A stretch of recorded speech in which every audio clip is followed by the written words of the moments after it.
गोपीचंद पडळकरांची पुन्हा एकदा जीभ घसरली। जयंत पाटलांवर खालच्या शब्दात टीका।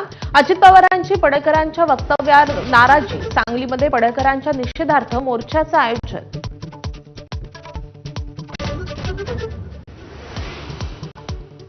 जालन्याच्या आंतरवलीत दगडफेकीच्या प्लॅनवेळी शरद पवारांचा आमदार बैठकीला उपस्थित। मंत्री छगन भुजबळांचा खळबळजनक दावा।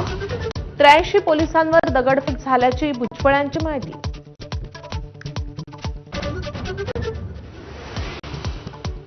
मनसे अध्यक्ष राज ठाकरे आज अंबरनाथ आणि कल्याणच्या दौऱ्यावर। आगामी स्थानिक स्वराज्य संस्थांच्या निवडणुकांच्या पार्श्वभूमीवर पदाधिकाऱ्यांशी चर्चा करणार।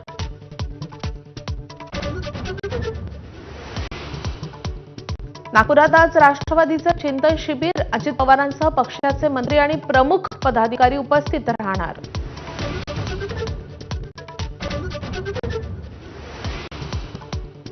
मराठा आणि कुणबी स्वतंत्र जाती नव्या GR-नुसार एकतरी प्रमाणपत्र मिळवून दाखवा।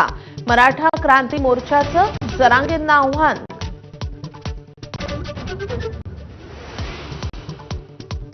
हैदराबाद गॅझेटच्या निर्णयाला आव्हान देणारी याचिका हायकोर्टानं फेटाळली।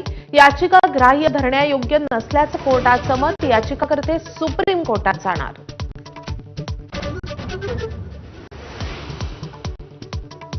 राहुल गांधींनी हायड्रोजन बॉम्ब काय लवंगी बार सुद्धा फोडला नाही। फडणवीसांचा हल्लाबोल। राहुल गांधी सिरियल लायर असल्याची टीका।